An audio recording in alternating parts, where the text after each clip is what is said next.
Subscribe to Film Companion for your film fix. Hit the bell icon so you never miss an update. I could have made a hell of a lot more money if I wrote this book about what a star life I've lived and the Monaco yacht parties and the IPL and all the glitz and all the glamour and the GQ. You know it, I know it. There would have been a far bigger audience. There were much quicker ways for me with the access that I had to get much further along in my career much earlier on.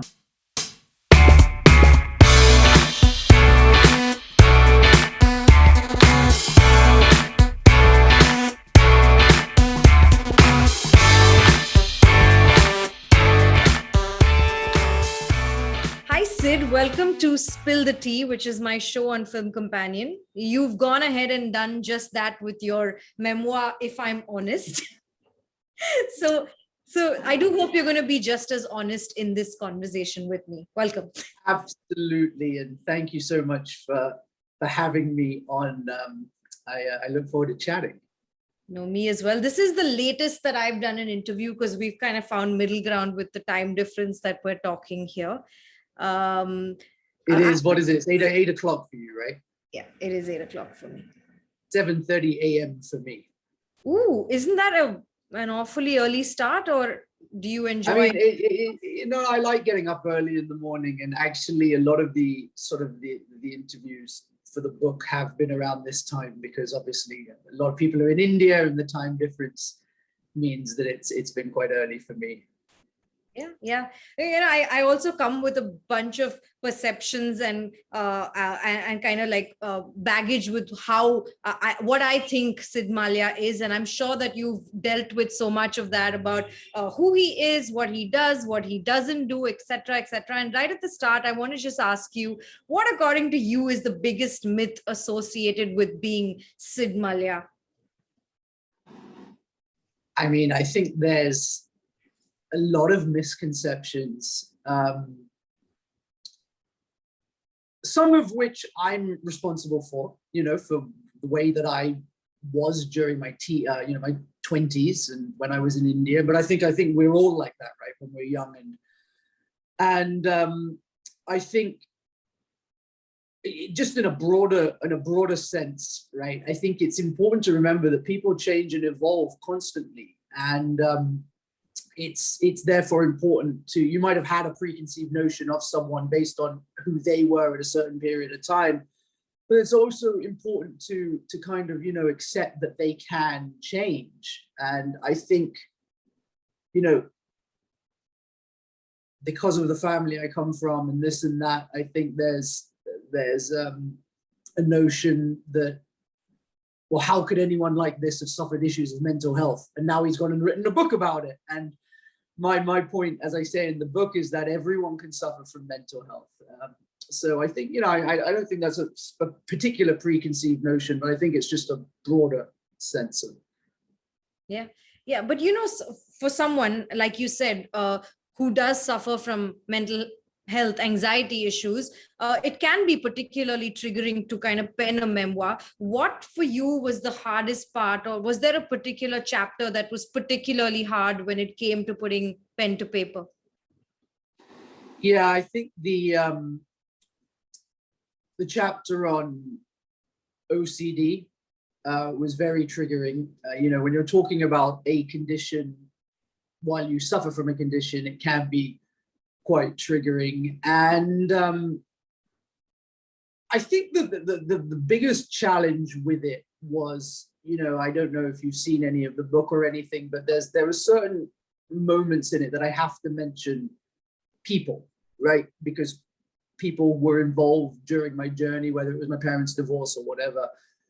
And I think when you look at the past through anything, it's very easy to hold on to bitterness and resentment. And I was adamant. I was like, whatever happens in this book, this is not meant to be a screw you to anyone else. Like, it's meant to deal with things in an empathetic fashion. So that was kind of my main focus when writing it, was to make sure that came across. Mm-hmm. But you do talk about how you feel most alive when you're acting, and you just feel most yourself. does the rest of it all kind of feel like a performance? Like, how do you kind of view your life? Like, do you feel like you're always putting up an act when you're No. not acting? No, I don't feel, I definitely was like that. I think when I was living in India back in 12 years ago, when I was young, I felt I had to portray a certain image of who I am. And, you know, I think you've interviewed enough people, and you've probably been around India and Bollywood and the society. There are a lot of people that I feel are constantly on, if you like. Yeah. And then you wonder, you're like, wow, is that really them, or is that the version of them? Like, and I probably was like that when I was young, because I felt like there was an image of me that I had to portray. Whereas today, you know, this is just me. Like, this is raw, open, honest. And I don't think I would have been able to write this book if I was constantly performing and not being true to who I was. Mm-hmm. I really have to appreciate the bit where you talked about how you were a celebrity when there wasn't very much to celebrate. What was the hardest part about kind of portraying something that, I don't know, a perception that was just built around you that you felt like you needed to cater to? I can imagine it gets exhausting. Yeah, well, I think there's twofold, right? Is that it's as I say in the book, like if something doesn't come from a place of truth or security, it's very hard then to keep it up. Mm-hmm. Mm-hmm. And I was confused. I didn't really know how to deal with it. And I thought that I had to be this person who behaved in this certain way, and I was going to make myself, you know, come across in a certain way. And because I guess you could say I didn't know any better, you could argue that I was being authentic, right? You know, a choice in life, you have choices in life, but a choice only exists when there's more than one option to choose from. If you're oblivious to something that you actually, then there's nothing to choose from. So at the time, I guess I just thought that this was my authentic me. Whereas now, looking back, I can see that actually I was never being true to myself. And as I say in the book, it came across in ways where you're constantly then, if something's not coming from a place of truth, then you're constantly trying to defend, mm-hmm. as opposed to just being. Yeah. You also dedicate like an entire chapter to your dad and the court cases that surrounded him. You talked at length about how if he's one thing, he's not a traitor, and find me a man more patriotic. You talk about the pain that you saw in his eyes. Did you ever wonder that this could possibly be misplaced in a book that's chronicling your journey with mental health? Or was there a pressure that you felt the need to kind of say your piece? Well, if you see the chapter, I talk about how it affects my mental health.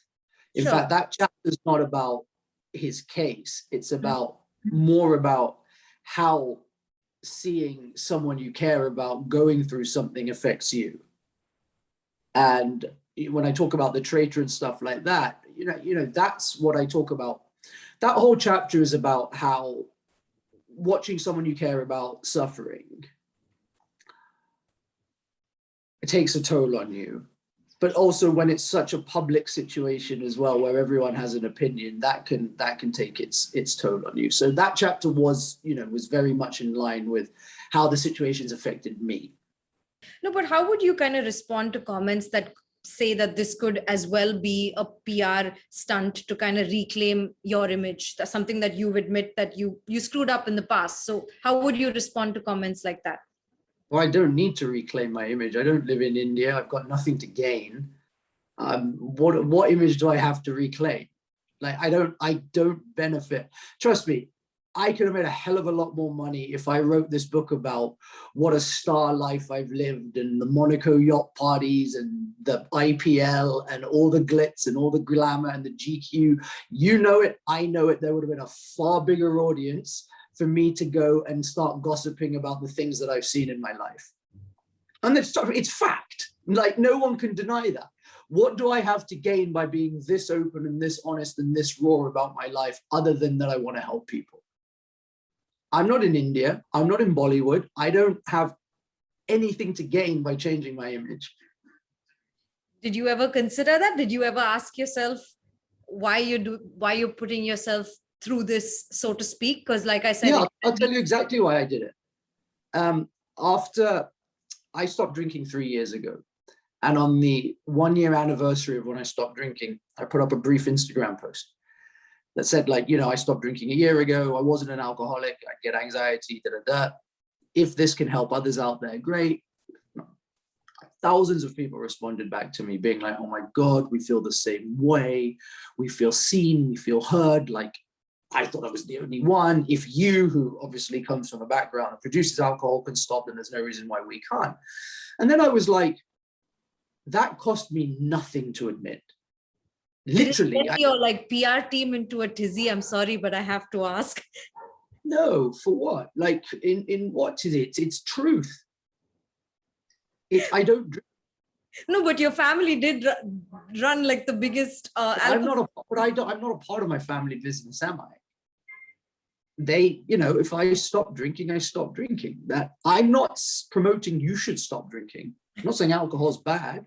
I'm saying that I stopped drinking, and the response was amazing. And I thought, you know, if I could help so many people by putting up literally a 100-word Instagram post, okay, well, maybe I can help others by being honest about some of the other things that I've gone through in my life, like how the divorce affected me, OCD. And that's how I did that series. I don't know if you saw it, called Consider This, last year.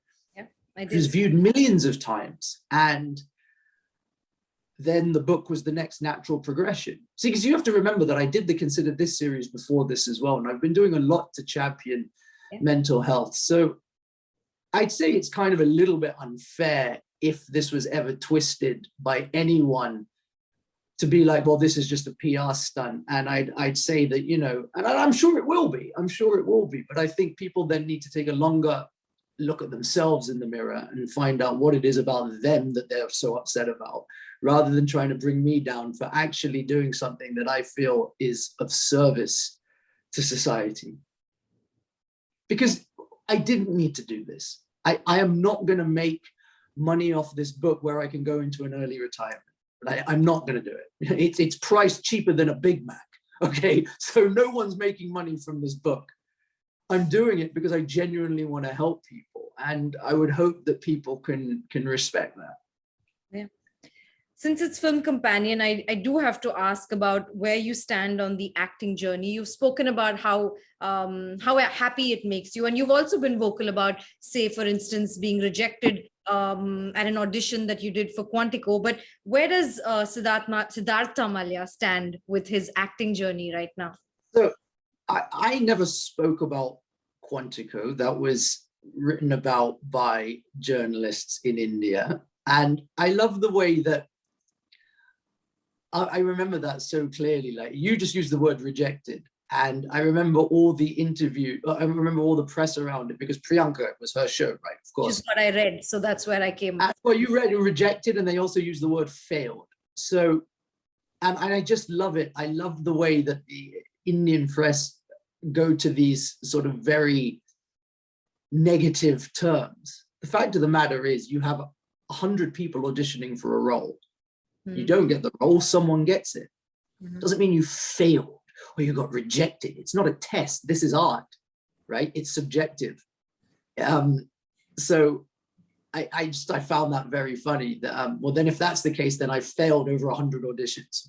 Great. But it's different, right? In the West, I think in India, and we've seen this, there's a much quicker route for people to go from zero to stardom and lead films than there is perhaps in the West in that model. And, you know, I'm probably not as far along in my career as I thought I would have been when I started here 10 years ago, but I'm happy that I've done it in a way that I feel like I've paid my dues. You know, I've done the auditions. I went to drama school. I got professionally trained at one of the world's finest drama institutions. So I feel like I've done it in a way, because again, like I'll say, this is fact, there were much quicker ways for me with the access that I had to get much further along in my career much earlier on. But again, like that's not how I wanted to do it. I felt like there's a real way to do it, and I'm happy I did do it the way that I have. It's taken a lot longer, but it's also helped me find myself along the way. And you know, this book probably wouldn't have existed if I had cut any corners.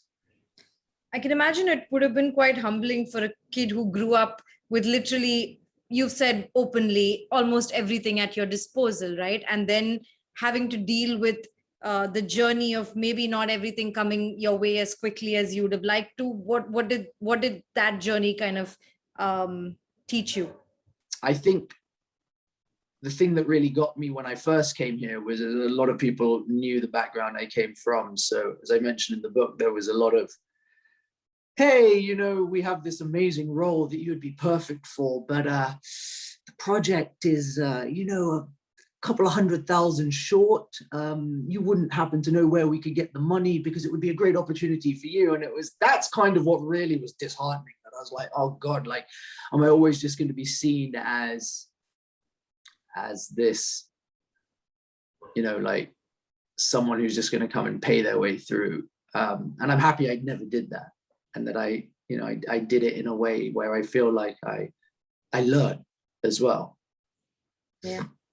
But did you ever consider the Hindi film industry? Because I could well imagine that your father had a bunch of directors on his speed dial. He lived the most like glamorous life in that sense. Did you ever consider fitting the Bollywood hero? No. And I might have had opportunities, but I just don't think I would have done it any justice. Like, I don't speak the language. But again, I don't feel like that's a barrier to entry anymore. But I don't know. I feel like for my sensibilities, right, and for my upbringing and the way that I am, I'm British. Like, I grew up in the West. And I know Bollywood films are so meaningful to so many people because it's their escape, right? That's why they're like 3 hours long, isn't it? It's an escape that someone will save their money up for their month to go and watch their film and to see their blockbuster stars. And I'm not really sure if people would have, you know, related to me.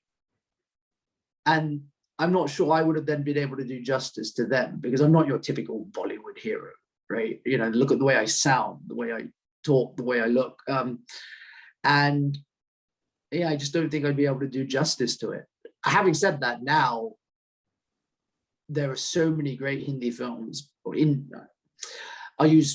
I don't like saying, I think when you say Bollywood, right, it automatically, you get that image of a Bollywood film. So I'd say Indian cinematic films. Let's just use that there are so many great Indian cinematic films that are being made that are going all over the world, to Cannes, to Sundance, to Toronto.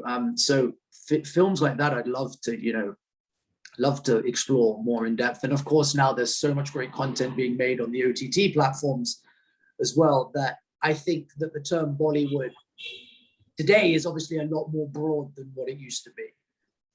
Yeah.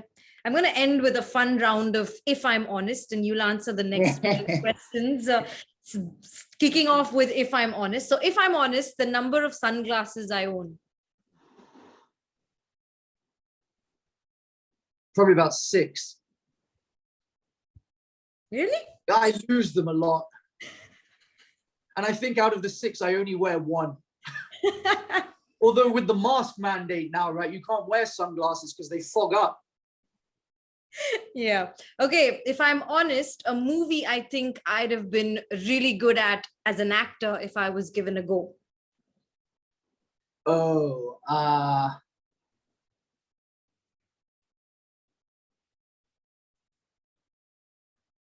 do you remember the film The Firm with Tom Cruise? Mm-hmm.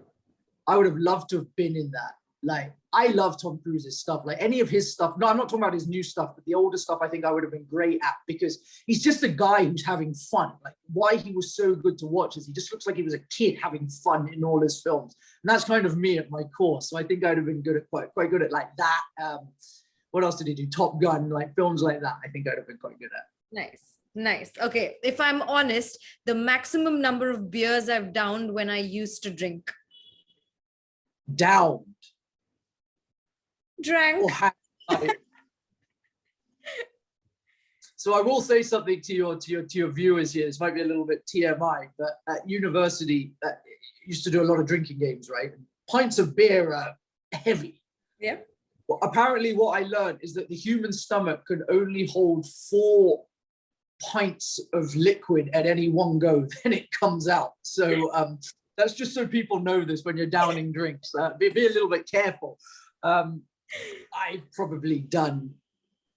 I've definitely probably done 20 beers in a day. Wow. At least. Wow. Okay. Back in the day. This is Back in the day, clarification. And finally, a mistake that you wish you could undo, if you're honest.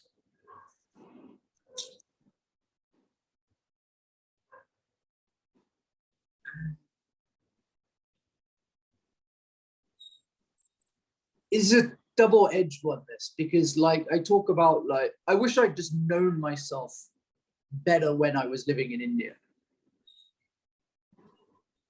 And I would have perhaps been a better person. And I wasn't like, I talk like I was this terrible human being. I wasn't, but I was coming from a place of ego as opposed to security. So maybe if I'd known myself better then. But then having said that, if I didn't go through what I went then, would I be who I am today? So it's kind of like, would I have really undone it? Like it's.